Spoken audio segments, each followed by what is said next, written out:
আমরা সবাই ধন্যবাদ জানাতে চাচ্ছি যার অবদানে আজকে আমরা দাঁড়িয়ে আছি, যার অবদানে আজকে পুরো বাংলাদেশ ঐক্যভাবে নতুনভাবে দাঁড়িয়ে আছে। সে হলো আমাদের প্রাণপ্রিয় মাননীয় প্রধানমন্ত্রী তারেক রহমান সাহেব।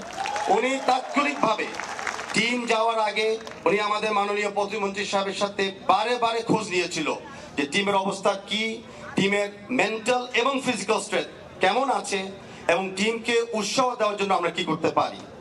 সে ব্যাপারে আপনারা জানেন যে আমাদের সরকার এখন ক্রীড়ার ক্ষেত্রেও ক্রীড়া কার্ড এবং ক্রীড়াবিদদেরকে একটা মাসিক বেতনের চুক্তিতে নিয়ে এসেছে। কেন?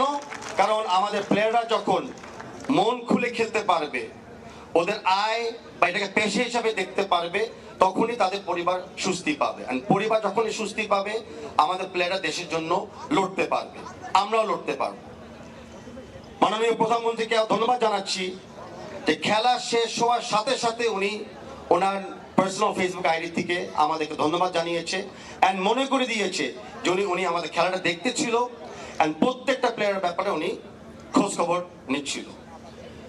বাংলাদেশ ফুটবল ফেডারেশনের পক্ষ থেকে আমি আপনাদের ধন্যবাদ জানাই, অভিনন্দন জানাই আমাদের প্লেয়ারদেরকে। আর আমি আপনাদেরকে মনে করে দিতে চাচ্ছি যে এই যাত্রা শেষ নয়। যেই চ্যাম্পিয়ন ট্রফিটা আমরা গতকালকে অর্জন করেছি, সেই চ্যাম্পিয়ন ট্রফি খালি একটা দিনের একটা খেলার জিত হিসাবে আমরা দেখছি না। আমরা গতকাল দেখছি আমাদের যাত্রার একটা শুরু।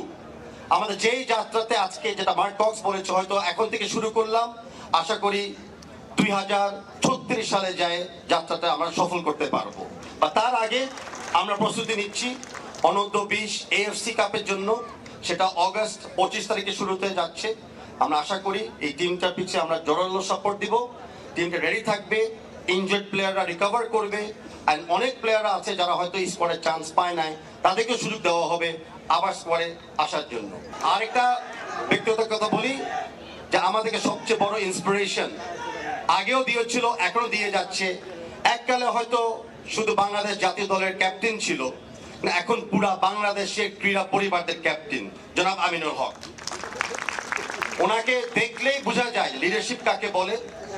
ওনার যত ইন্সপিরেশন আমরা পেয়েছি, অধিকটা অংশ কিন্তু আমরা টিমের সফলতাতে অর্জন করার জন্য আমরা চেষ্টা করেছি নিতে।